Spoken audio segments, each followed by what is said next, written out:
Boa noite, galera. Vocês estão felizes ainda? Que bom. Quantos aqui estão abertos para aquilo que o Pai deseja liberar hoje aqui? Escute, come quem tem fome e bebe quem tem sede. Que você receba fome e sede do Senhor nessa primeira noite. Eu creio que esses 2 dias que nós teremos aqui serão de fato 2 dias especiais de edificação, de encorajamento, de sermos desafiados. Eu creio que o destino de pessoas será destravado, a fim de que você possa andar sobre a palavra profética que está sobre você. Eu quero te abençoar desde já com o espírito de sabedoria e revelação, para que os seus olhos sejam abertos. Gente, eu estou muito feliz com tudo isso que o Senhor está fazendo na nossa nação. E eu sou parte da família Jesuscope, eu não sou um convidado especial, eu sou da família.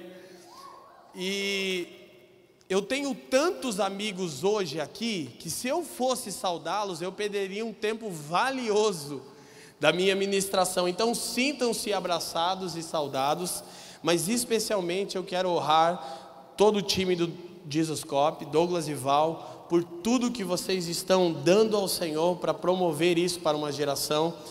A gente começou isso num pequeno retiro, tinha pouco mais de 100 e poucas pessoas, e hoje o Brasil inteiro está recebendo daquilo que está sobre vocês, e eu tenho o privilégio de andar com vocês, ser família com vocês. Isso me encoraja demais. Muito obrigado. Eu sei o que custa, né, Val, aquilo que a gente sente, e isso é maravilhoso. Minha esposa está aqui, gente, a Franciele. Dá um tchau aí, amor. Ela não vai levantar de jeito nenhum, gente. Ela já orou por mim, já liberou a palavra profética para mim fluir, como foi ano passado. É um perigo. Meu filhote não veio, o Benjamin. Para quem não me conhece, eu sou o Leandro Vieira, de Curitiba, no Paraná.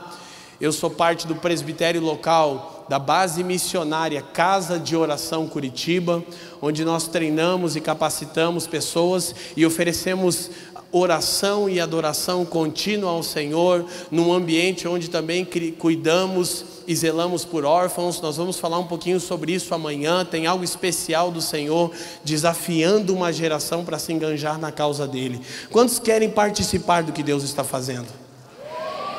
Eu estou muito feliz com tudo isso, e para mim é muito bom servir na plataforma com esses caras aqui. Graças a Deus tem gente crente no Brasil ainda. Tom, amo você, cara. Por favor, me ajude.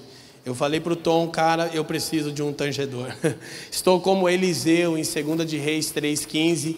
Ele precisava profetizar e ele disse: ora pois, trazei-me um tangedor. E as escrituras dizem que à medida que o rapaz tangia o instrumento, a mão do Senhor veio sobre Eliseu e ele passou a profetizar. Eu quero de fato pedir que o Pai nos dê algo especial nessa noite. Feche os seus olhos, por favor. Pai, nós queremos uma vez mais dar-te graças pelo seu Filho. Queremos declarar desta plataforma e para toda essa nação que Cristo Jesus nos é suficiente, Senhor. Estamos totalmente satisfeitos com o dom de Deus chamado Cristo Jesus. Nós queremos centralizar o seu Filho em tudo o que vai acontecer aqui. E Pai, hoje nós levantamos o nome de Jesus mais alto do que qualquer outro nome sobre os céus da nação brasileira, Senhor. Levantamos um estandarte com o nome do seu Filho e declaramos nossa devoção a Ele. Pai, eu também te peço que você libere o seu Espírito e caia sobre nós com sabedoria e revelação. Senhor, eu não posso fazer isso sem o seu Espírito, e eu também não desejo fazê-lo. Eu careço da ajuda do seu Espírito. Pai, eu quero pedir que hoje haja cura em milhares de corações aqui e naqueles que ainda nos verão ou os que estão nos vendo pela internet, Senhor. Que uma geração inteira seja colocada dentro daquilo que você está fazendo. Oramos no precioso nome do seu Filho. Amém. Gente, sabe, Jesuscope é sempre uma conferência singular para mim. É sempre um momento onde muitas coisas de Deus são liberadas sobre muitas pessoas. Eu tenho andado a nação de acordo com a graça de Deus, e cada cidade do Brasil que eu chego, alguém para e diz para mim: cara, eu assisti um vídeo teu. Eu disse: eu já sei, Jesus Copy, né? Eu disse que o Douglas e a Val, o ministério deles na minha vida foi ser um alto-falante. Eles amplificaram a mensagem que eu carrego, e eu tenho essa dívida com eles. E eles são corajosos, cara, tem que ter coragem. Me dá um microfone nesse negócio aqui, tem que ter coragem. Gente, eu tenho uma carga do Senhor para hoje, e eu quero que você preste atenção em algo. Primeiro, não se movimente. Segundo, não converse. Terceiro, não olhe no WhatsApp e no Instagram enquanto estivermos falando das coisas do Senhor, tá ok? Preste atenção e não considere completo o que eu vou falar nessa primeira noite. Eu vou ter 2 ocasiões onde eu vou falar. Então eu vou usar as 2 ocasiões, como eu sempre faço, para construir um entendimento. Hoje é a primeira parte. Quantos entenderam? Digam sim. Eu quero que você abra as escrituras em Efésios. Alguém aqui pensou que seria diferente? Sabe, se você me conhece ou já ouviu, você sabe. E hoje eu vou falar de novo, por que tanta paixão por essa carta? Muitos homens na história, teólogos poderosos, grandes homens de Deus, falaram coisas acerca da mensagem que a Epístola aos Efésios carrega. E uma das coisas que foi dita por um dos teólogos do passado foi que Efésios é a composição humana mais divina que existe. No que tange a texto, a escritos, no pensamento de alguns eruditos, Efésios foi o texto escrito por um homem mais divino que existe.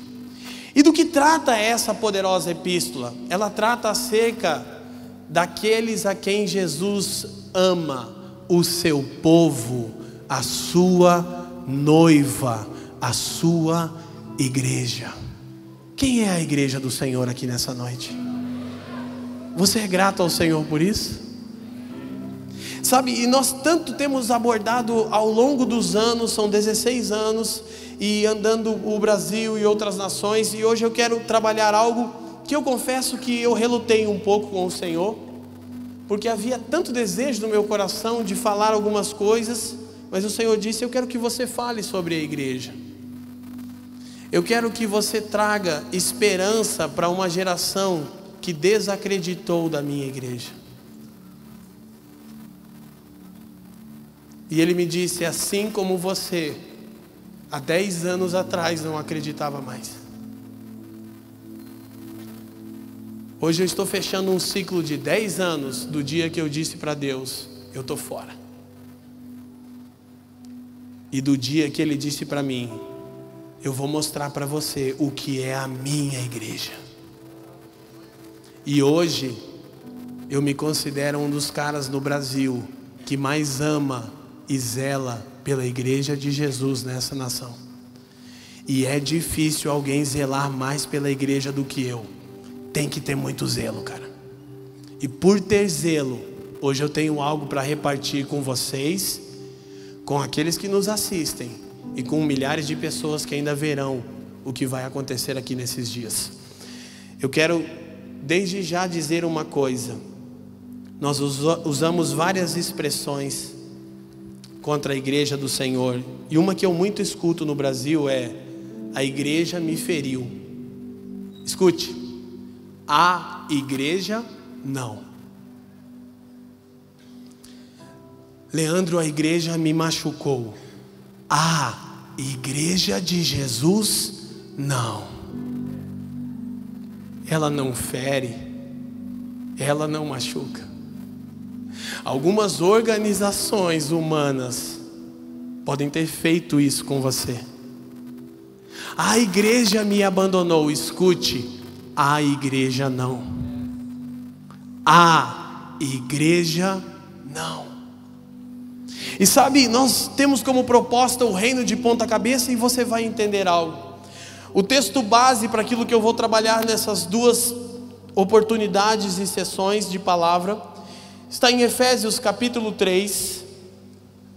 Vamos especificamente para os versículos 9 e 10.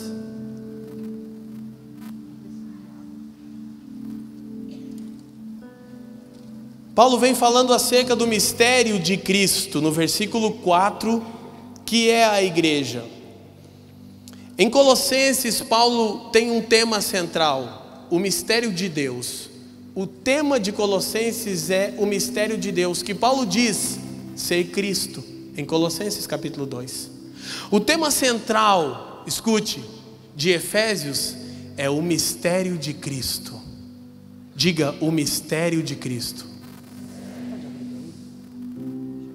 Então, depois de Paulo usar essa expressão no versículo 4, obrigado, ele passa a falar sobre o ministério apostólico que ele havia recebido do Senhor, e ele diz assim, vamos ler o 8. A mim, o mínimo de todos os santos, me foi dado esta graça de anunciar entre os gentios, por meio do evangelho, as riquezas insondáveis de Cristo. Diga, riquezas insondáveis. É algo que está oculto em Cristo, algo que não era visto aos olhos nu, e Paulo chama de riquezas insondáveis. Verso 9, perdão. E demonstrar a todos qual seja a comunhão do mistério, ele vai insistir no mistério, que desde os séculos esteve oculto em Deus, que tudo criou por meio de Jesus Cristo. Verso 10, para que agora, diga now, diga agora, para que agora, por intermédio da igreja, a multiforme sabedoria de Deus seja conhecida dos principados e potestades nos lugares celestiais, segundo, ou seja, isto está de acordo com o eterno propósito que Ele estabeleceu em Cristo Jesus, nosso Senhor. Queridos, por favor, me dê de presente a sua atenção nessa primeira noite. Paulo está construindo uma revelação que provavelmente tenha sido escrita da prisão. Paulo disse, por esta causa eu sou prisioneiro do Senhor.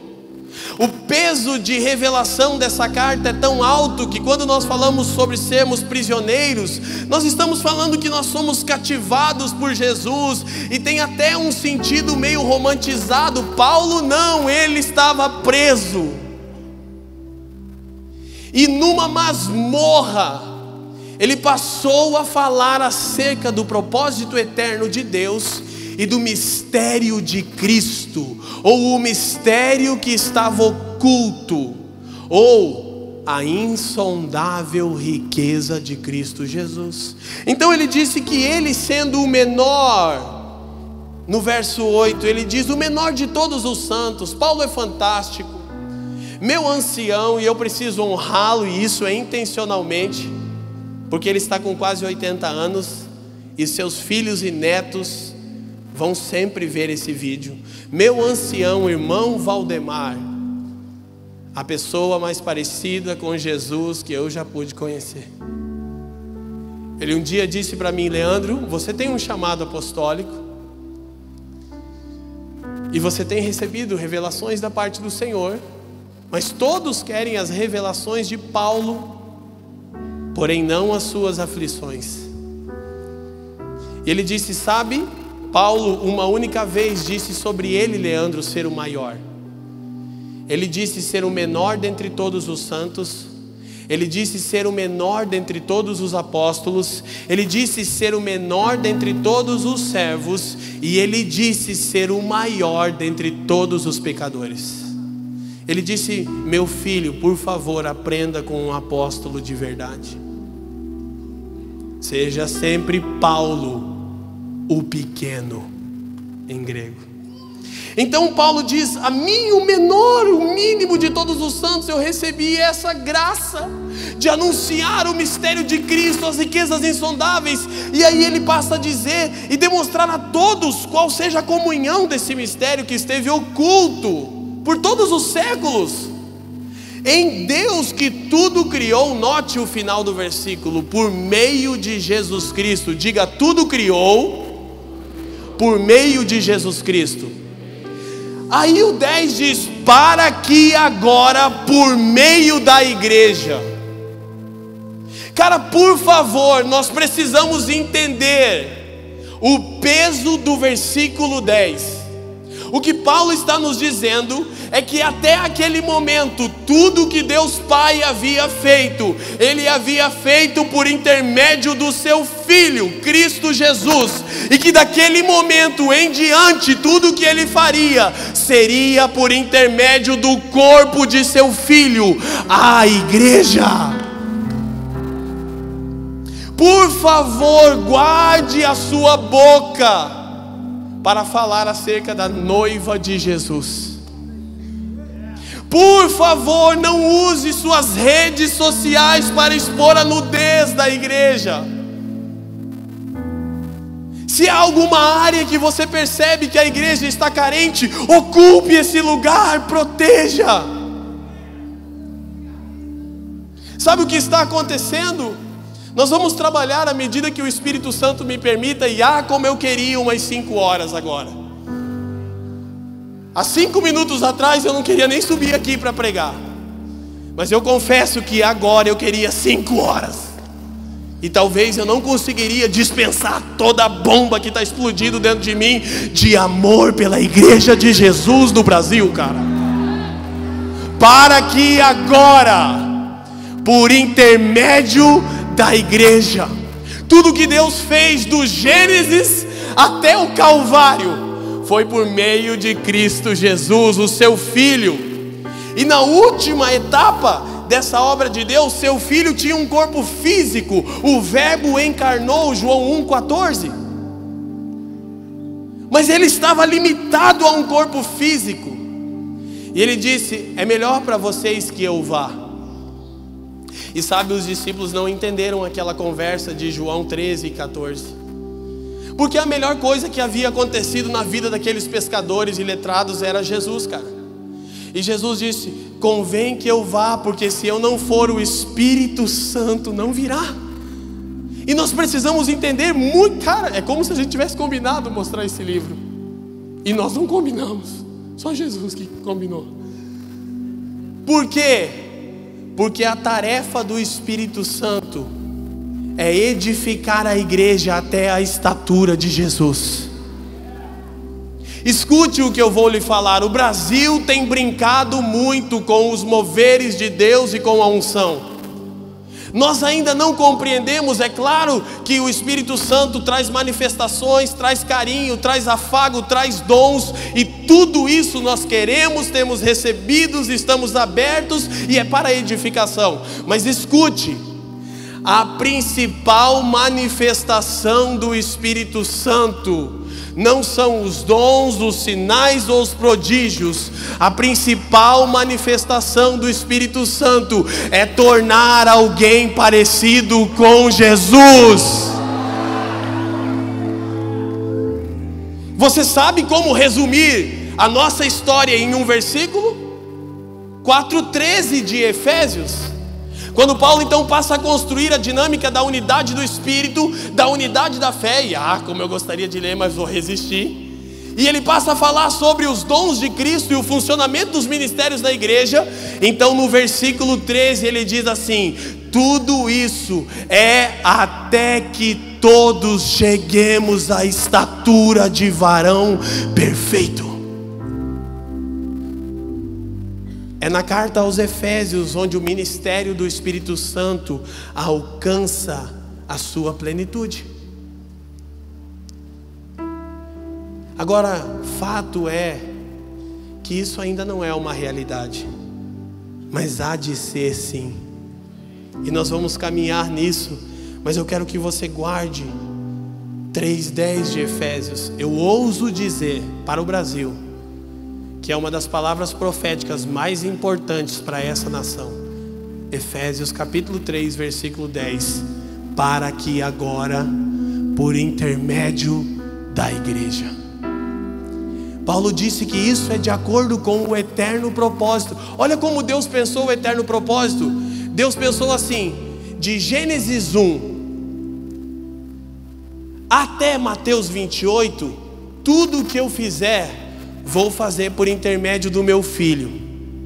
Na última etapa dessa obra, eu vou dar um corpo físico para o meu filho nos últimos 33 anos dessa dispensação. Mas há de ser que meu filho vai morrer, ser sepultado, mas ao terceiro dia eu vou levantá-lo dentre os mortos, e ele irá ascender aos céus. E no exato momento em que isso acontecer, o Espírito que estava sobre Jesus, o ser humano, cairá sobre milhões e milhões de pessoas. E agora meu filho terá um corpo místico na terra. Sabe outra maneira de ver isso? E eu não devia ir para cá, mas estou animado. Você está feliz ainda? Só faltou um amigo aqui que eu quero honrar para a gente estar 100% feliz. Leandro e Érica Barreto. Ah, que gente legal que Jesus me apresentou, irmão. Eles estão servindo na Bolívia. Eu falei: seu cabeçudo, você tinha que estar aqui. Ele me ensinou a ser mais feliz. Aleluia. Você está feliz ainda? Então escute. Lucas propõe seus escritos da mesma maneira. Lucas escreve 2 livros. Quais são eles, gente? Lucas e Atos. Em Lucas, ele registra a obra de Deus por intermédio do corpo físico de Jesus, do homem Jesus. Mas no segundo tratado, em Atos, ele registra a continuidade da obra de Deus pelo corpo místico de Jesus, a igreja. E sabe, tem muitas coisas que eu preciso falar hoje. O Espírito Santo há de me dar graça para compactar, porque eu acredito, e Jesus falou comigo: eu vou curar uma geração inteira em pouco tempo. Então tudo que ele fez até aqui, até a ascensão, fez por meio do seu filho, seu corpo físico. Tudo que ele está fazendo da ascensão até o aparecimento do seu filho nos céus, ele vai fazer por meio da igreja. Escute, a igreja ainda é o método de Deus. A igreja ainda é a grande estratégia de Deus para transformar a terra. Eu disse a igreja, não o movement. Eu disse a igreja. Quem me entende, diga assim. Aperta o cinto. Aperta o cinto. Volta teu assento para a posição vertical. E em caso de despressurização, máscara de oxigênios cairão. Porque hoje eu subi aqui para militar em favor da igreja. Já tenho feito isso por muito tempo, mas hoje é um dia singular. Amém? Então, vamos tentar construir algumas verdades. Vá para o Salmo 97 comigo, por favor.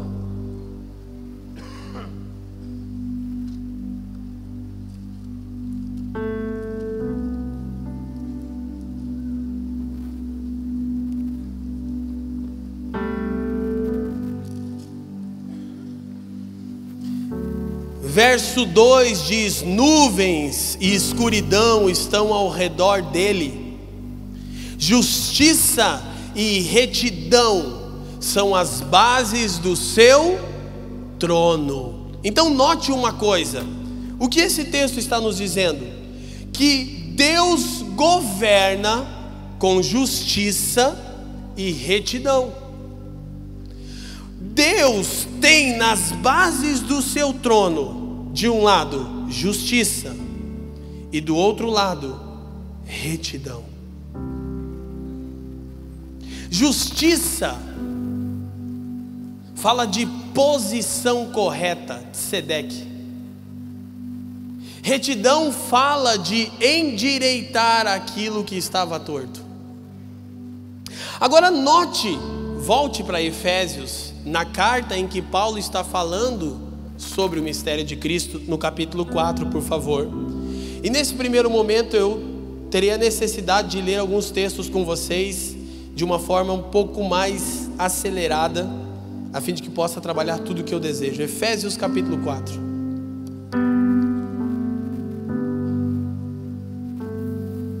Lembre-se, na carta aos Efésios, Paulo está falando sobre a natureza, vida e vocação da igreja. Diga: natureza, vida e vocação da igreja.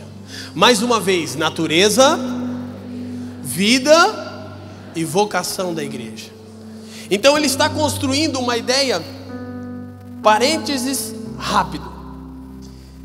Toda a antiga aliança era constituída da seguinte maneira: aliança, lei, sacerdócio e povo.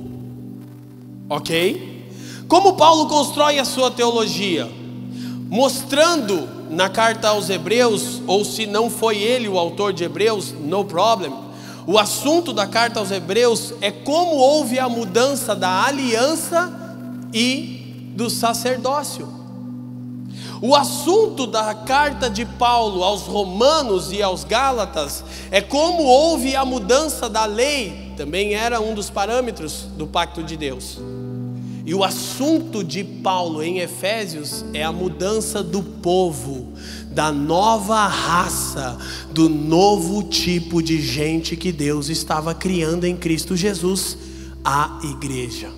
Agora olha o que ele diz em Efésios 4, versículo 22, que quanto ao trato passado, vos despojeis do velho homem. A expressão de Paulo aqui é Adão, ele está falando de Adão, que se corrompe pelas suas concupiscências do engano, e vos renoveis no espírito da vossa mente, e vos revistais do novo homem, novo Adão, que é Cristo, que segundo Deus é criado em verdadeira justiça e retidão.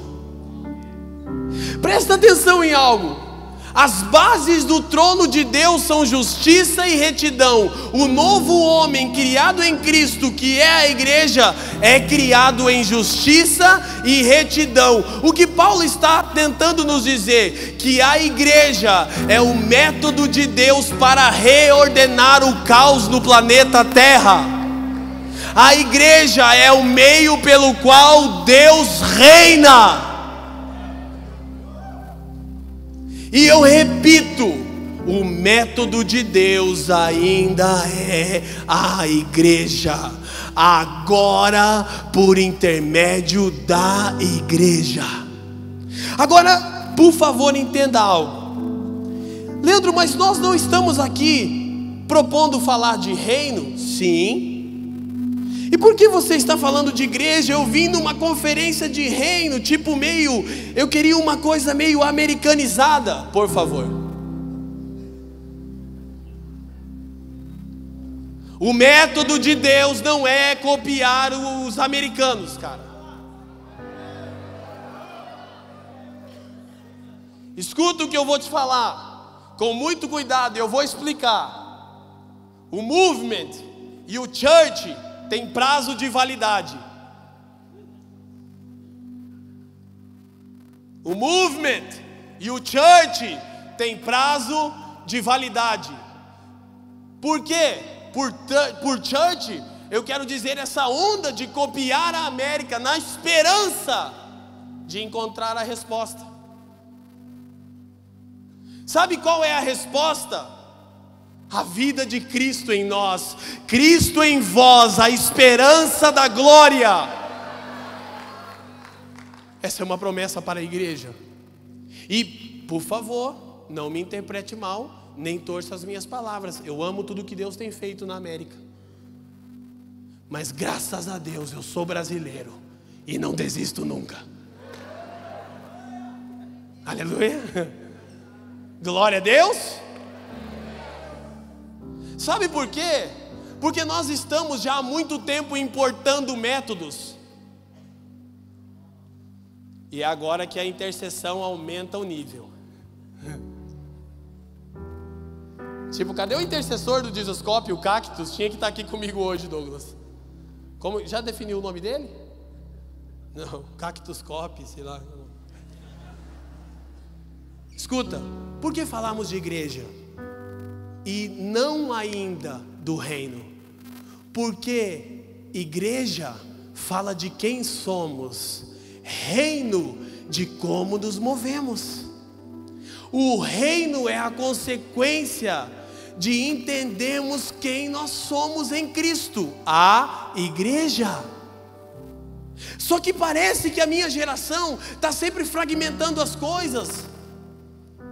Eu tenho dito pelo Brasil que eu não tenho teologia, eu não tive essa oportunidade, mas eu sou um amante das Escrituras e eu leio, e eu descobri que os homens fizeram uma coisa na história da igreja: eles colocaram o Espírito Santo e a palavra em conflito.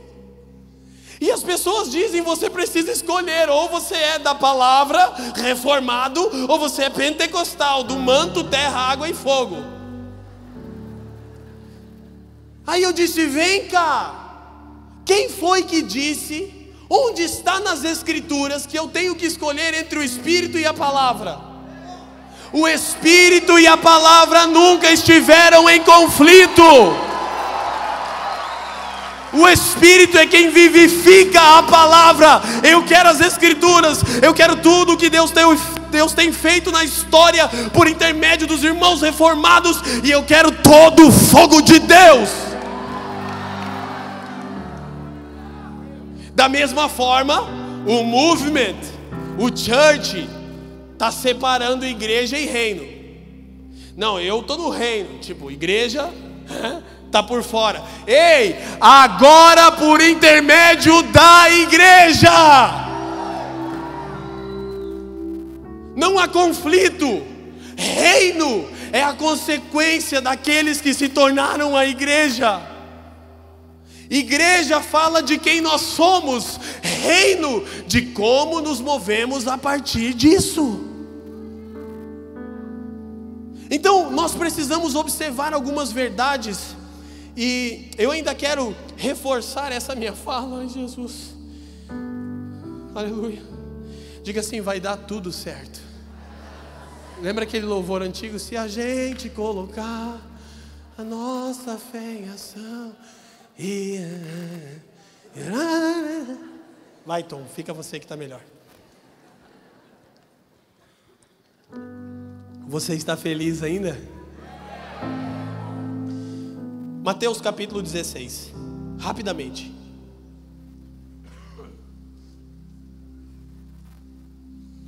Escute, não entenda o que eu estou falando hoje como a conclusão. Eu tenho mais um período amanhã, aleluia. Posso ouvir um glória a Deus? Mateus 16. Eu vou dar uma chave de entendimento para vocês. Mateus 16 compreende os 4 fundamentos do Novo Testamento.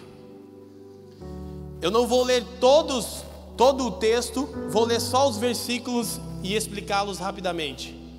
Versículo 16, eu espero que você conheça essa passagem das Escrituras. Diz assim: e Simão Pedro respondendo disse: Tu és o primeiro fundamento do Novo Testamento, primeira grande revelação do Novo Testamento, Cristo, o Filho do Deus vivo. Aleluia. Verso 18: também eu te digo que tu és Pedro, e sobre esta pedra eu edificarei a minha igreja, e as portas do inferno não prevalecerão contra ela. Segundo fundamento do Novo Testamento, segunda grande revelação, igreja. Diga: Cristo, a igreja. Verso 24: Então disse Jesus aos seus discípulos: se alguém quiser vir após mim, renuncie-se a si mesmo, tome sobre si a sua e siga-me, a sua cruz e siga-me. Terceiro fundamento e terceira grande revelação: a cruz. Diga Cristo, a igreja, a cruz. Verso 28. Em verdade vos digo que alguns há dos que aqui estão, que não provarão a morte, até que vejam vir o Filho do Homem no seu reino. O que é o reino? É a consequência de ter recebido de Deus Pai, por intermédio do Espírito, uma revelação sobre Cristo, o Filho do Deus vivo. Essa revelação te insere numa nova humanidade, numa nova raça, numa nova realidade chamada igreja. Nessa nova perspectiva, você é chamado a viver crucificado para si. E quando você vive assim, você manifesta o reino de Deus. Cristo, a igreja, a cruz e então o reino.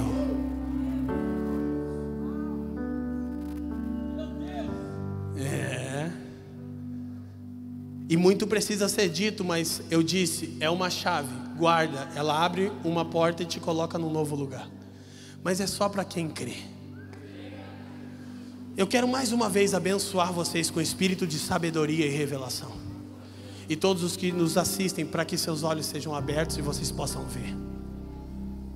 Aleluia. Agora entenda, nós precisamos pensar muitas coisas e repensar e reimaginarmos a igreja.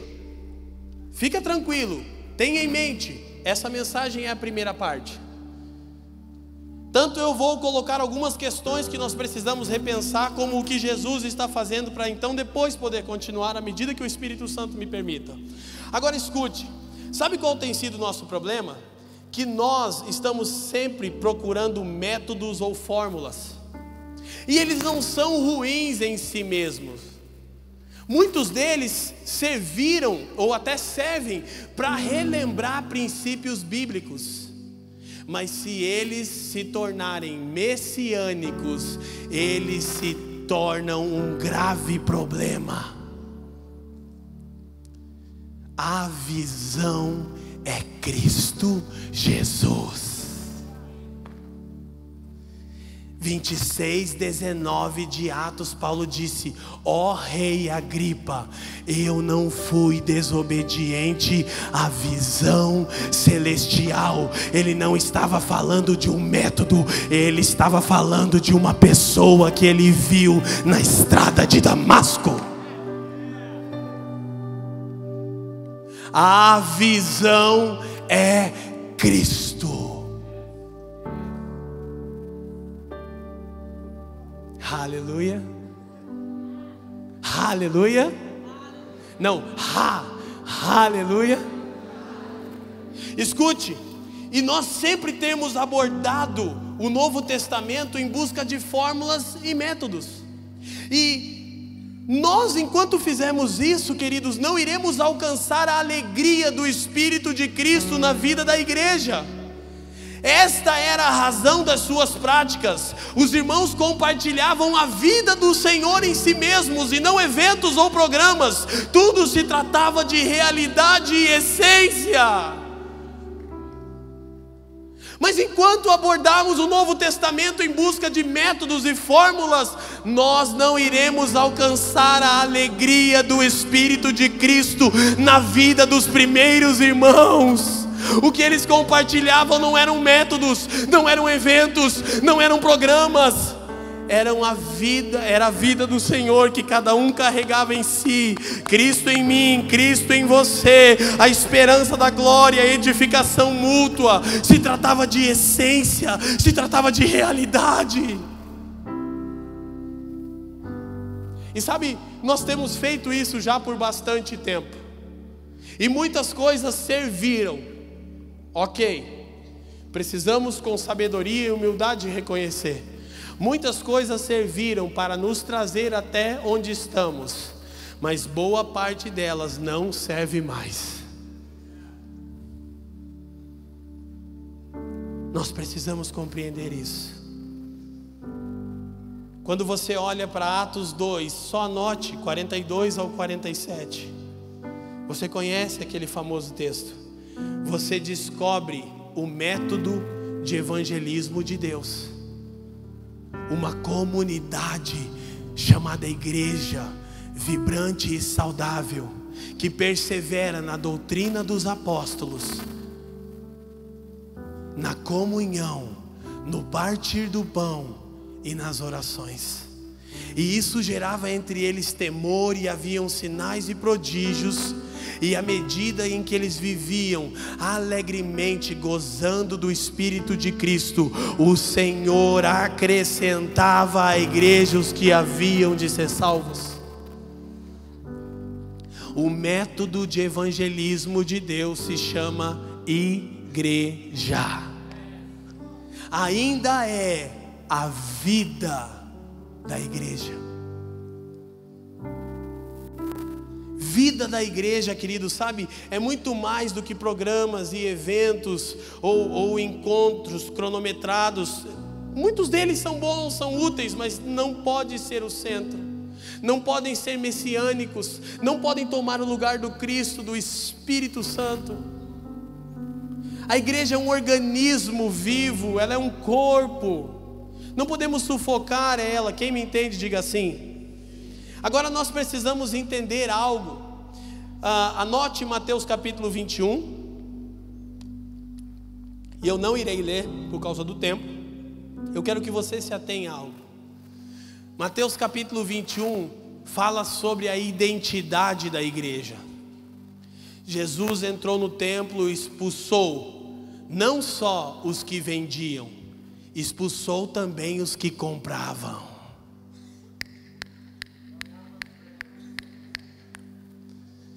Ele está entrando de novo na sua casa para expulsar não só os que vendem, mas os que compram também.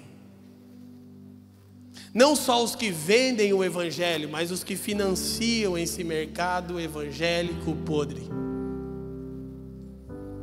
E ele entrou e disse: a minha casa será chamada casa de oração para todos os povos. Mas vocês a converteram num covil de salteadores. Escute, ou somos uma casa de oração, ou somos um covil de ladrões. Das duas, uma. E ele está com zelo resgatando a sua igreja. Lembre-se do que eu estou falando. Agora, eu quero que você entenda que o nome fala da identidade de algo. Ele disse: a minha casa será chamada casa de oração. Por quê? Porque isso fala do chamado primordial de Deus para todo o seu povo. Qual é? O sacerdócio. E hoje eu não tenho tempo de desdobrar sobre o sacerdócio, mas basta dizer que todos nós somos sacerdotes. Nem todos são apóstolos, profetas ou mestres, de acordo com 1 Coríntios 11, 28 e 29. Mas todos aqueles que estão em Cristo são sacerdotes. Aleluia! E todo sacerdote ministra ao Senhor, aos santos e ao mundo. Diga: ao Senhor, aos santos e ao mundo. Então entra a sua profissão, entra a sua vocação, entra várias dinâmicas que agora nós não vamos se ater a elas, mas basta dizer que a identidade da igreja é ser um reino sacerdotal, uma casa de oração. E aí sim, você pode perceber o Espírito Santo orquestrando um movimento global de oração e adoração, dia e noite, noite e dia. Não, isso não é um método, é a forma pela qual Deus está trazendo a igreja para a sua identidade original, the house of prayer, a casa de oração. E nisso você é restaurado a seu chamado, o sacerdócio. Quem me entende, diga assim. Eu preciso avançar um pouco, mas eu quero deixar aqui algo muito chave. Note que a igreja é uma casa de oração para todos os para todos os povos, para todas as nações. Nessa declaração, Jesus fala da natureza, vida e vocação da igreja. O que ela é por natureza? Ela é uma casa de oração. Como ela vive o estilo de vida sacerdotal? Qual é a sua vocação? Levantar adoração em todas as nações do planeta Terra. Deixa eu te falar uma coisa. Você sabia que a missão da igreja não é um fim em si mesmo? Por muito tempo a gente também tem que repensar uma mentalidade missional, porque nós pensamos que missionário é quem está num campo bem distante, sofrendo e passando necessidade e vendendo água no sinaleiro. E muitas pessoas pagaram um preço e são dignas e propagaram o evangelho, glória a Deus, mas a minha geração precisa repensar isso, porque nós também fazemos da missão um fim em si mesmo. Aí muitos missionários visitam igrejas locais e largam o pau na igreja. Vocês não fazem nada, eu estou me lascando lá sozinho. Sim ou não? Quem entende o que eu estou dizendo? E aí os irmãos ficam tudo envergonhados domingo à noite, daí dão uns cinquentão com muita briga. Mas não, a missão é super importante, mas ela não é um fim em si mesmo. Sabe qual é o objetivo final da missão? O que está atrelado à identidade da igreja. O objetivo final da missão é a adoração. Escute. Só existe missão porque há lugares onde Deus ainda não é adorado. Que isso desça no seu espírito e você tome parte no movimento global de oração e adoração. Sabe o que fazemos ao Senhor? Todos os dias por 12 horas em Curitiba nós oferecemos adoração a Ele, incenso agradável ao seu nome. Ele está orquestrando isso no mundo inteiro e tem irmãos mais experimentados do que nós que estão nos ensinando. Agora, nesse exato momento, lá em Curitiba, nosso time da Casa de Oração em Curitiba está diante do Senhor, dando a Ele o que é devido. Parte do meu presbitério local, Fabiana e Jaqueline Krenk, Fabiano Pereira, estão agora, nesse exato momento, em Kansas City, no Missouri, na mais poderosa sala de oração do planeta Terra, onde os irmãos estão adorando o Senhor por 19 anos sem parar um minuto. Uau! Isso está se espalhando e você vê que o movimento missional mais relevante depois da igreja de Atos chama Morávios, ou os moravianos. E sabe qual era a base do movimento dos moravianos? Oração e adoração dia e noite. E eles sustentaram a adoração por 100 anos ininterruptamente. A missão não é um fim, a adoração é um fim. E isso está atrelado à identidade da igreja, do que você precisa se tornar. Antes de qualquer coisa, você precisa ser uma casa de oração. Não estou falando de importar um método, não estou falando sobre um jeito de fazer. Eu estou falando, se torne o que Jesus te chamou para ser, uma casa de oração.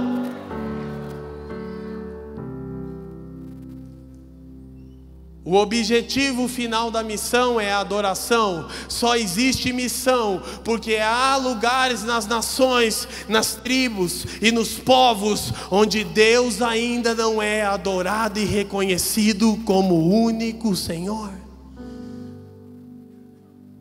Então Jesus está resgatando a igreja nesses dias, mas nós ficamos insistindo nos métodos e nas fórmulas. Nós podemos ser encorajados por irmãos de fora, como tantos irmãos da América, que é uma nação mais experimentada no Evangelho, ou tudo que Deus fez na Europa, com tantos vultos do cristianismo, eu amo todos eles, eu leio os seus livros, eu conheço as histórias dos avivamentos, cara, eu amo tudo que Deus fez, mas eu tenho compreendido que Deus segue fazendo tudo por intermédio da igreja, e é bem simples, basta eu perseverar na doutrina dos apóstolos. A doutrina dos apóstolos é Cristo crucificado e ressurreto. Basta eu ter comunhão. Comunhão é misturar a minha vida com alguém, é chorar com os que choram, é se alegrar com os que se alegram, cara. Basta eu repartir o pão, tanto do corpo de Cristo, como servir os meus irmãos, e basta eu ter uma postura constante de oração, que o reino de Deus vai se manifestar na minha cidade, porque agora é por intermédio da igreja. Aleluia. Agora algo que nós precisamos observar, Ezequiel 43, por favor.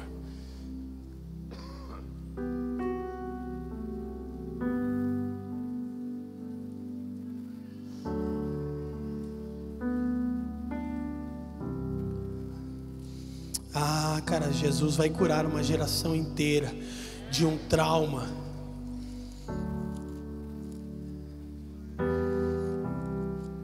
Deixa eu te falar uma coisa. Sabe por que Deus usa a igreja? Porque Deus tem um único método de trabalhar.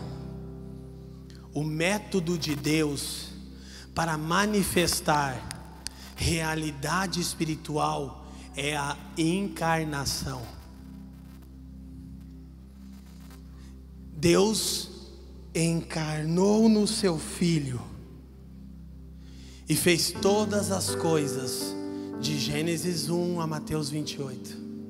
Mas agora Deus encarnou em milhões de homens e mulheres, jovens e crianças, e segue culminando o seu eterno propósito. O método de Deus manifestar a realidade espiritual é a encarnação. Ele ainda usa a gente. Não, eu quero estar só com Jesus. Não tem como. Não tem como você querer ter comunhão com o corpo sem ter comunhão com o cabeça. É Ele que dá vida e orienta o corpo. Aleluia. E se o corpo de Cristo tem chagas, então que se levante na minha geração uma geração apostólica, que vai zelar e vai apresentar a Jesus uma igreja pura, virgem, santa e gloriosa para aquele esperado dia. Não mais vamos expor a vergonha da igreja, vamos cobrir. Não sejamos como o filho de Noé, que expôs a vergonha de seu pai. Deixa eu te falar de todo o coração, não usa mais tua rede social para denegrir a igreja. Não foi a igreja que te feriu. Não foi a igreja não. Sabe, a igreja fala do que somos, o reino, de como nos movemos. Jesus ama a igreja, Ele ama a gente, Ele não ama o que a gente faz. O reino, a igreja. Jesus não ama o reino, Ele ama a justiça. Ele ama a gente, Douglas. E eu quero dizer, com muito temor, que eu por muito tempo fiz isso. Eu denegri a igreja. Mas eu já me arrependi fazem muitos anos. Mas publicamente eu quero dizer mais uma vez, eu quero pedir perdão para a igreja do Brasil por todas as vezes que eu feri pessoas, porque estava machucado, não pela igreja, mas por pessoas que não tinham o sentimento que houve em Cristo Jesus. Mas hoje, quando alguém chega até mim e diz assim, cara, estou machucado com a igreja, eu digo, a igreja não. A igreja não, vem cá. Vou te mostrar o que é a igreja. Vem cá. Chora aqui. Isso é igreja, cara. Meu Deus, eu posso falar coisas aqui tão poderosas que as pessoas poderiam achar que é uma heresia, mas eu vou ter que falar. Mas fique em Ezequiel 43. A igreja tem poder para perdoar pecados. A igreja tem poder. Se confessarmos as nossas culpas, os nossos pecados uns aos outros, nós seremos curados. Escuta uma coisa aqui, em João capítulo 20, só anota, você está em Ezequiel. Jesus ressurreto sopra sobre os discípulos e diz assim: recebam do Espírito que está em mim. E sabe qual é a próxima coisa que ele diz? Os pecados de quem vocês retiverem serão retidos, mas os pecados de quem vocês perdoarem, liberarem, soltarem, deixarem ir, serão perdoados. Por quê? Porque agora tudo que o Pai vai fazer daqui para frente, vai fazer por intermédio de vocês, o meu corpo.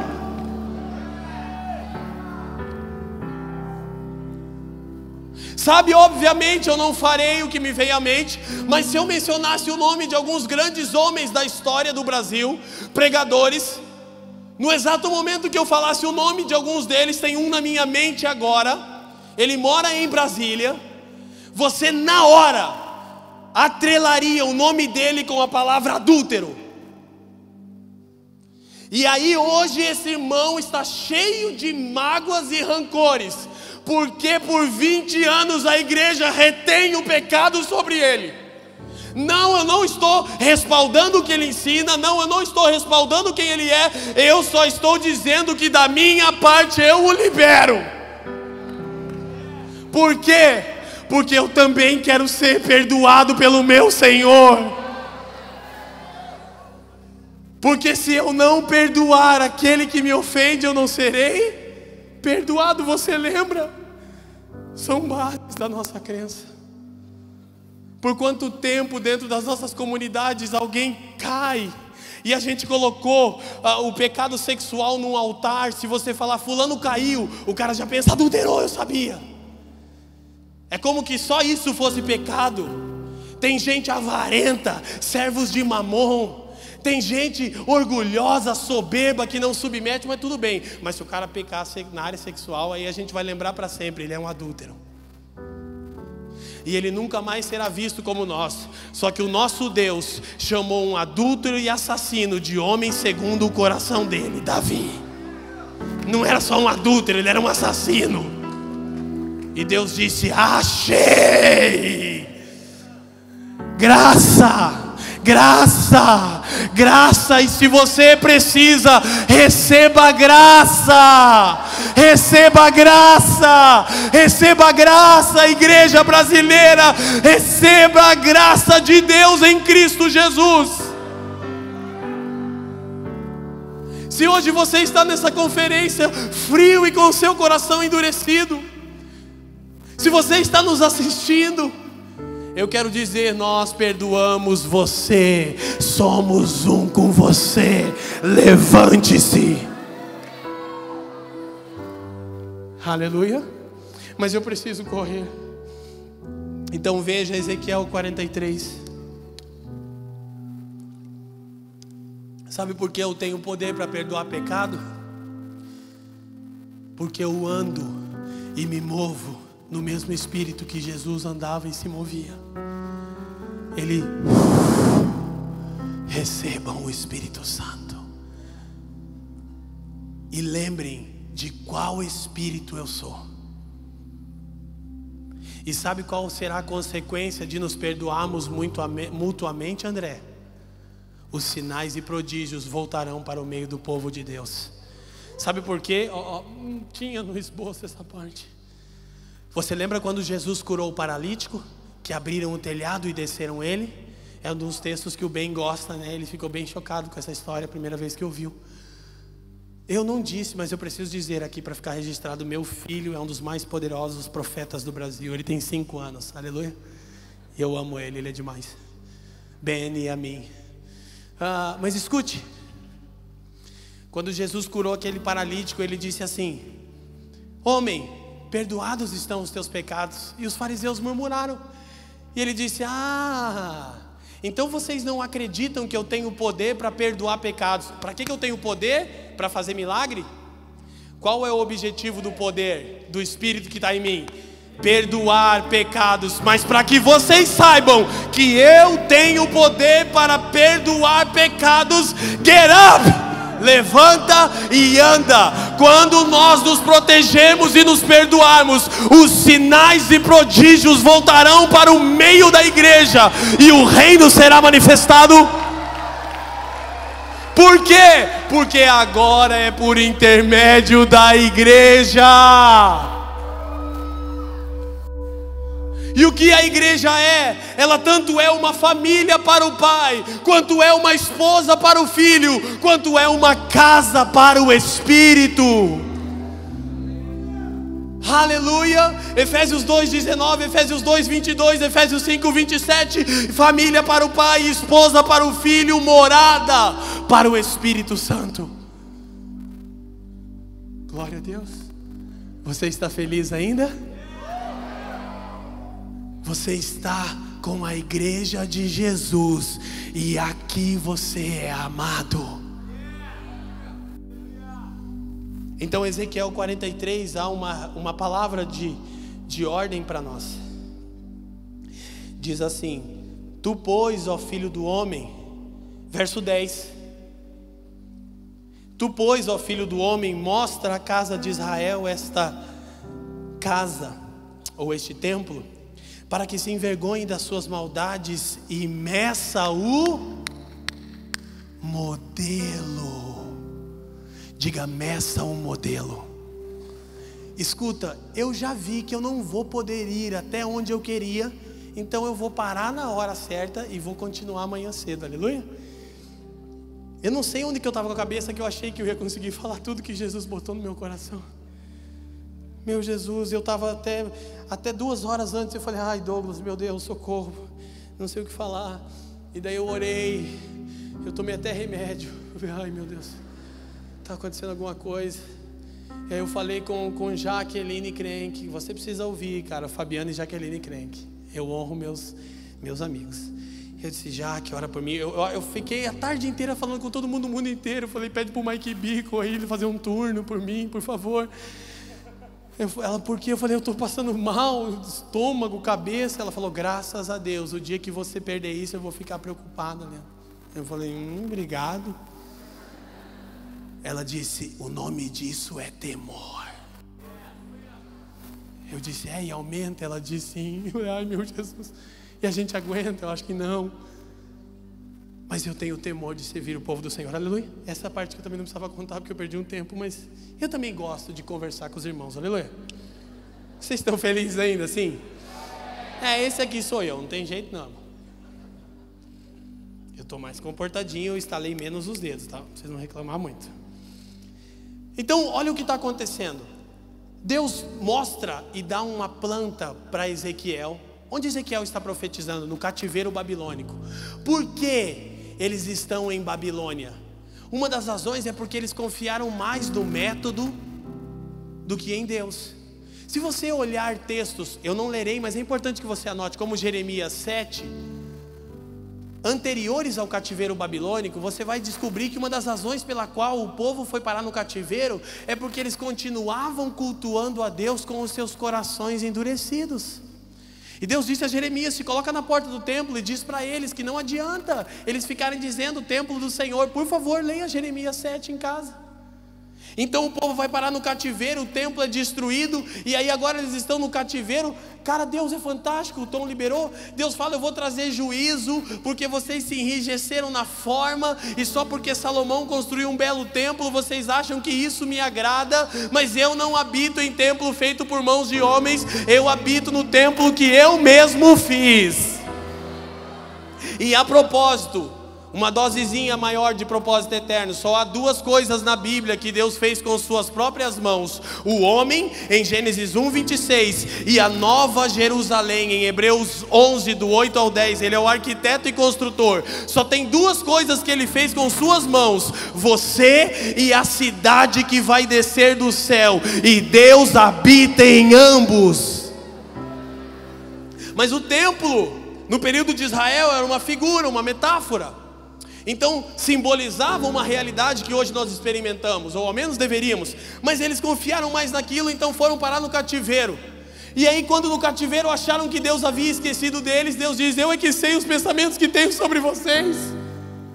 O Jeremias profetiza: Deus vai trazer juízo e espada, e o povo não crê. Aí quando chega o cativeiro, Jeremias diz: fica tranquilo, Deus vai tirar vocês daí. São os profetas. Eles veem primeiro. Eles eram chamados de vidente, aqueles que têm a capacidade de ver. Aí Deus levanta um profeta junto aos rios de Babilônia, Ezequiel. E o que Deus dá para ele? A planta, o desenho, o modelo do templo celestial. E depois você vai ver que a construção desse templo vai fazer que do trono saiam águas. E essas águas, por onde quer que passam, elas trazem vida a tudo que estava morto. Sabe o que é aquela figura? Da igreja. O rio que Ezequiel entra é o que Jesus disse: aquele que crer em mim, do seu interior fluirão rios de águas vivas. Por quê? Porque agora é por intermédio da igreja. Então olha o que ele diz. Primeiro ele diz: mostra a casa de Israel. Mas a expressão que ele usa em hebraico é a ideia de um inside, de uma coisa como essa aqui. Look at me, olhe para mim. Ezequiel, mostra. E olha o que ele diz no versículo 11. E a condição: envergonhando-se eles de tudo quanto fizeram, faze-lhes saber a forma desta casa, suas figuras, entradas, saídas, todas as suas formas, seus estatutos, suas formas, suas leis. Escreve isto aos olhos deles, para que guardem todas as suas formas e os seus estatutos e os cumpram. Você ficaria chocado com o texto original. Quando Deus diz escreve aos olhos deles, Ele está fazendo algo que nos lembra... nós temos um jargão, um costume de quando nós estamos falando algo para alguém e a pessoa não está compreendendo, nós dizemos assim: você quer que eu desenhe? Quem lembra disso? O texto hebraico original, Deus estava dizendo: Ezequiel, desenha. Só que primeiro ele disse: mostra. Só mostra um insight do que verdadeiramente é a minha casa, os rios de vida, a transformação, o método pelo qual eu vou ressuscitar tudo aquilo que morreu por causa do pecado. E se eles se arrependerem das suas maldades, quais são as maldades?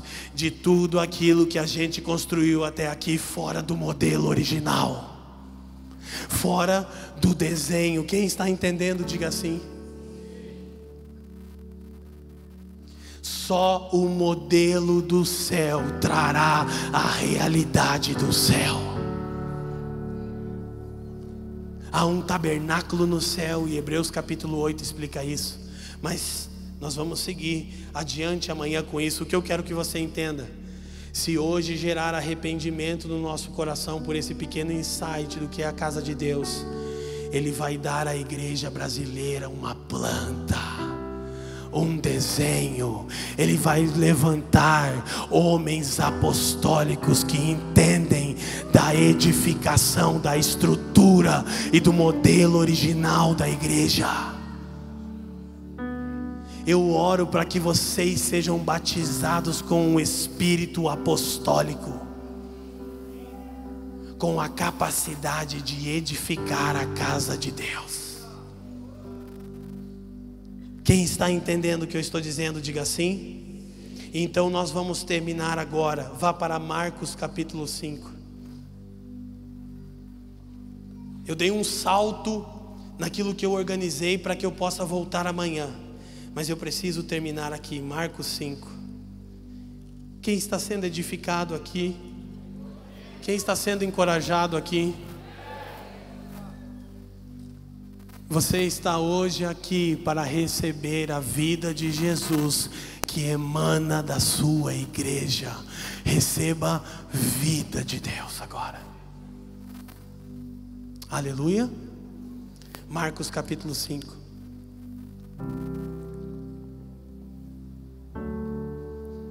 Amanhã nós vamos falar um pouco sobre o funcionamento, mas hoje nós precisamos gastar tempo sobre a natureza. Verso 21, eu vou ter que ler vários versículos com vocês, para que entendamos uma palavra profética para a nossa geração. E passando Jesus outra vez num barco para o outro lado, ajuntou-se a ele uma grande multidão que estava junto do mar. E eis que chegou um dos principais da sinagoga, por nome de Jairo, e vendo-o, prostrou-se aos seus pés, e rogava-lhe muito, dizendo: minha filhinha está à morte, rogo-te que venhas e lhe imponhas as mãos para que sare e viva. E foi com ele e seguiu uma grande multidão que o apertava. E certa mulher que havia, quantos anos, gente? 12 anos, que tinha um fluxo de sangue. Ela tinha um problema de perder vida, e ela não podia ter mais intimidade com nenhum homem. Era um problema de perca de vida pela falta da intimidade. Escute, por favor. Verso 26, quem está comigo diga assim: e havia padecido muito com muitos médicos e gastado tudo que tinha, de nada lhe aproveitava, antes ia pior. Ela havia gastado tudo com os homens, mas não recebia vida. Ouvindo falar de Jesus, veio por detrás entre a multidão e tocou na sua veste, porque dizia: se tão somente tocar nas suas vestes, sararei. E logo se lhe estancou a fonte do sangue, e sentiu no seu corpo já estar curada daquele mal.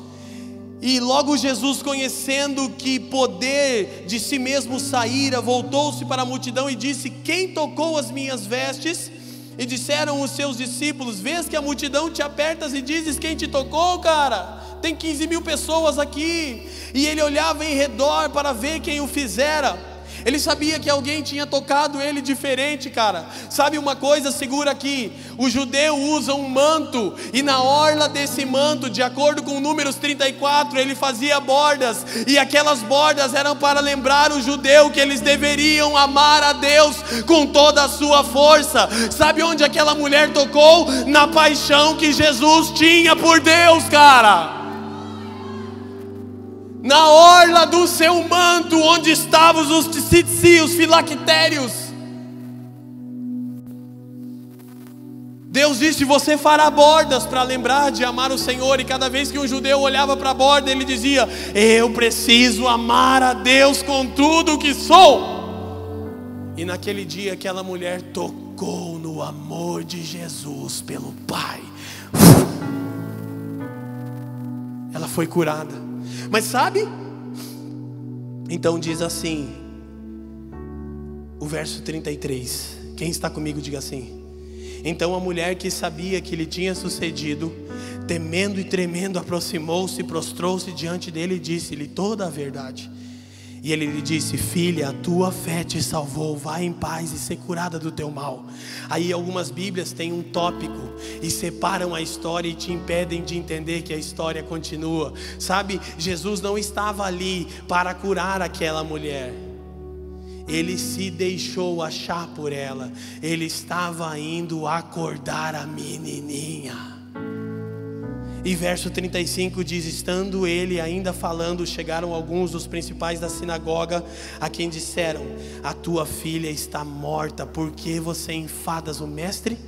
E Jesus, tendo ouvido essas palavras, disse ao principal da sinagoga: não temas, crê somente. E não permitiu que ninguém o seguisse, senão Pedro, Tiago e João, irmão de Tiago. E tendo chegado à casa, do principal da sinagoga viu o alvoroço e os que choravam muito e pranteavam, e entrando disse-lhes: por que vos alvoroçais e chorais? A menina não está morta, mas dorme. E riram-se dele. Porém ele, tendo-os feito sair, tomou consigo o pai e a mãe da menina e os que com ele estavam, entrou onde a menina estava deitada, tomando-a pela mão, disse: Talita cumi, que traduzido é: menina, te ordeno, levanta-te.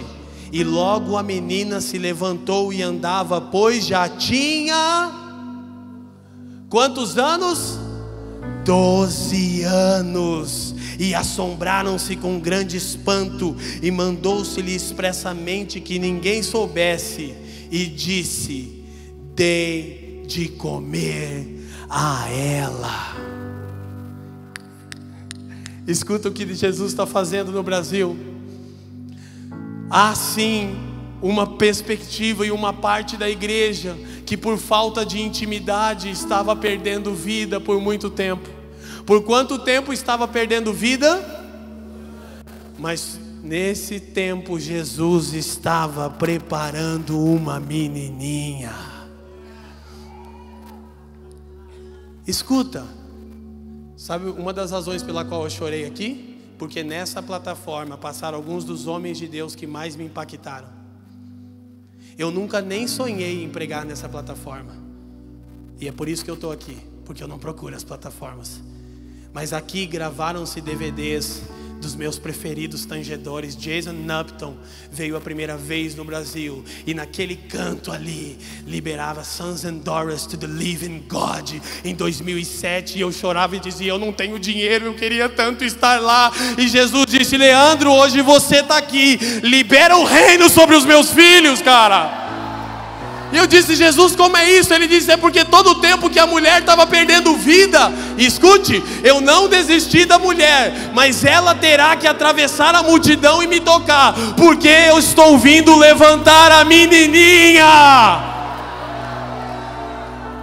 Eu não desisti nem da mulher nem da menininha. Ele está abrindo uma oportunidade para aqueles que perderam vida. Sabe o que te machucou? Não foi a igreja, foi a falta de conhecer o Senhor. Porque quem conhece o Senhor não se ofende com o seu corpo. E ela estava perdendo vida, e uma geração inteira está criticando e dizendo: a igreja está desviada. A igreja não. A igreja é adúltera, pelo amor de Deus, não chama a esposa de Jesus de adúltera.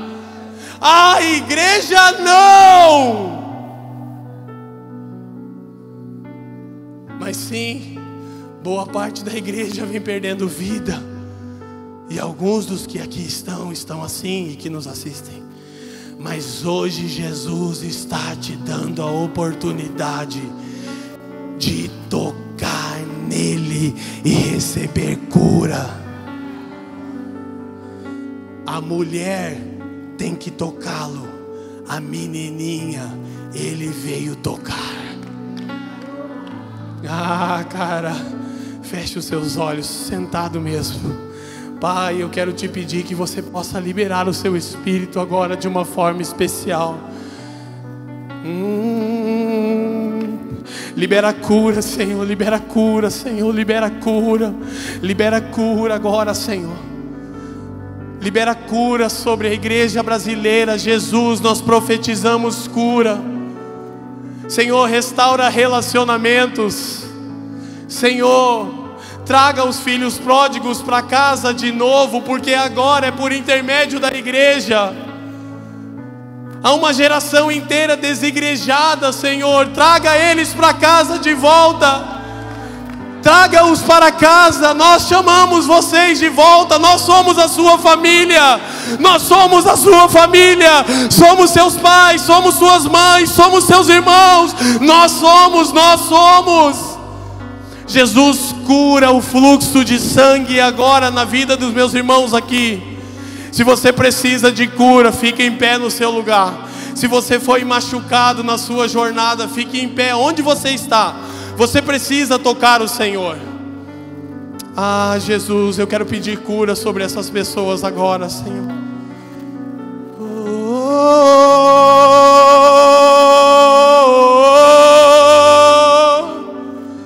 Libera um rio que traz vida a tudo aquilo que estava morto, Jesus. Libera esse rio sobre o Brasil agora, Senhor. Rios de água viva fluirão. Receba aí onde você está. Receba agora a esperança. Receba agora a cura. Receba a alegria. Receba a alegria da salvação de novo. Deus é especialista em fazer tudo novo de novo, tudo novo de novo, tudo novo de novo. Ele está dizendo: lembra, pois, de onde caístes e volta. Senhor, semelhantemente eu peço por aqueles que estão dormindo também. Desperta os que dormem, ressuscita os que estão mortos. Como Melquisedeque Gomes tem liberado, desperta os que dormem, ressuscita os que estão mortos. Aqueles que não discernem o corpo. Essas são as duas características de quem não discerne o corpo. Paulo disse em 1 Coríntios 11, 22 e 23: por isso há muitos fracos e doentes, e não poucos que dormem. Aquela mulher estava doente e a menininha estava dormindo. Paulo não está falando de morte, ele diz poucos que dormem, não que dormiram. Ele está dizendo de irmãos que estão numa sonolência de apatia.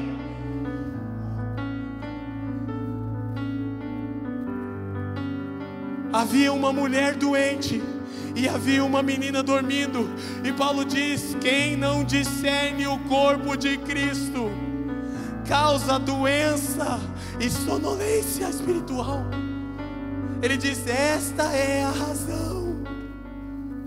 Senhor, dá-nos discernimento do corpo de Cristo agora. Eu peço sobre os meus irmãos aqui, Senhor. Abre os olhos, Senhor. Dá discernimento do corpo de Jesus agora, Senhor. Receba aí onde você está.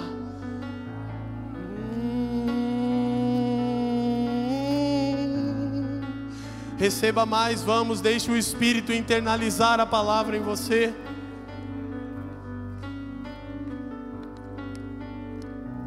Oh,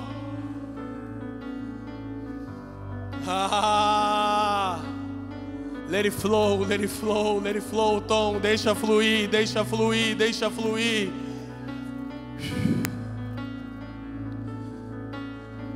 Nós te perdoamos, nós te perdoamos, nós te perdoamos em Cristo Jesus. Nós perdoamos você, nós perdoamos você, nós te abençoamos agora em nome de Jesus.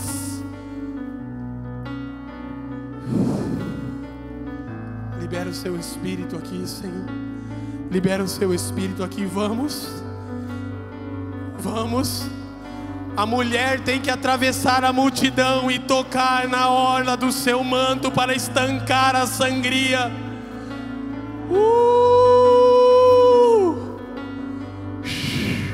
Os intercessores e os convidados que são pastores, se vocês quiserem, ponham a mão em algumas pessoas.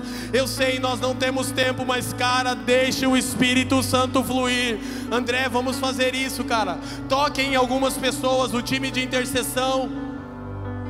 Vamos, vamos, vamos, vamos, vamos, Tadeu, vamos, vamos. Se você precisa, você pode vir aqui, nós vamos orar por você. A igreja não te feriu, a igreja não te magoou, a igreja não te machucou, a igreja não. Nós temos só 2 ou 3 minutos. Então, por favor, por favor, por favor, deixa o Espírito Santo te alcançar aí agora. É uma noite de cura, é uma noite de restauração.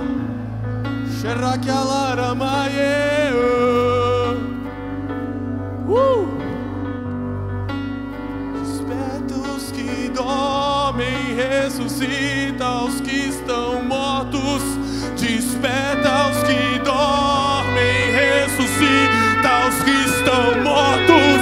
Desperta os que dormem, ressuscita os que estão mortos. desperta os que dormem.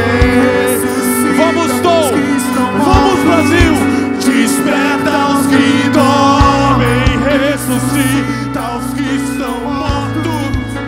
Desperta os que dormem, ressuscita os que estão mortos.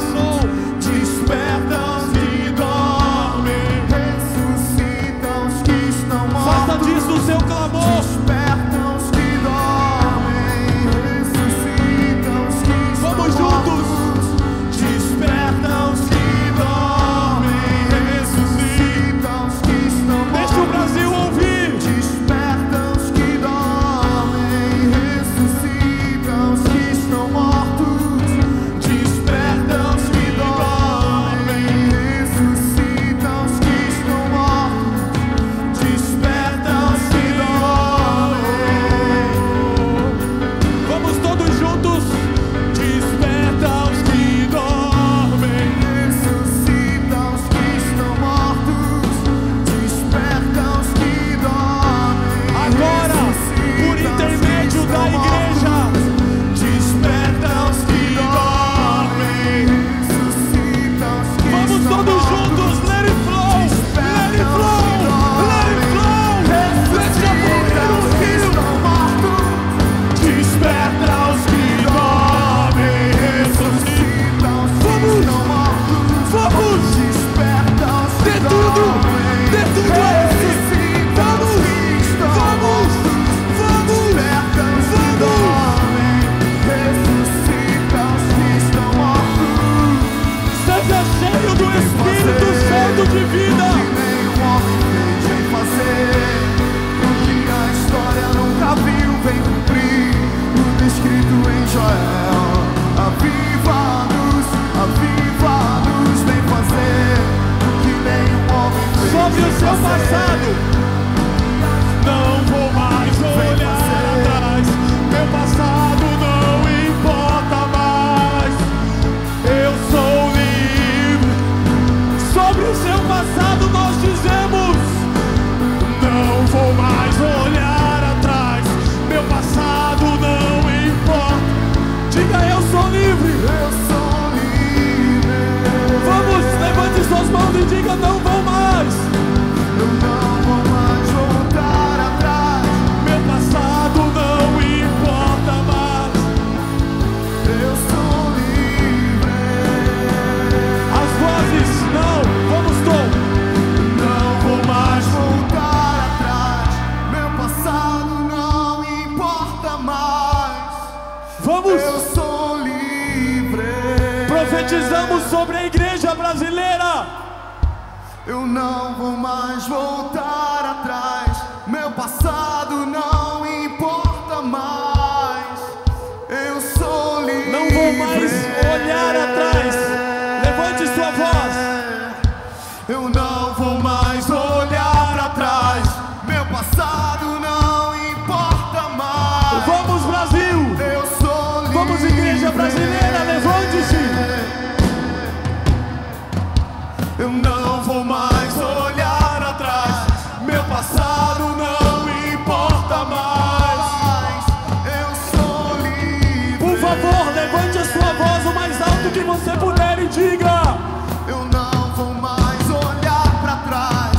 Meu passado não importa mais. As vozes. Eu sou livre.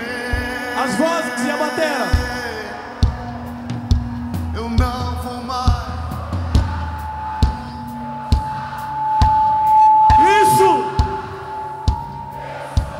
Profetize sobre você e sobre a igreja. As vozes todos juntos. Eu não vou mais olhar para trás. Meu passado não importa mais. Eu sou livre. Desperta os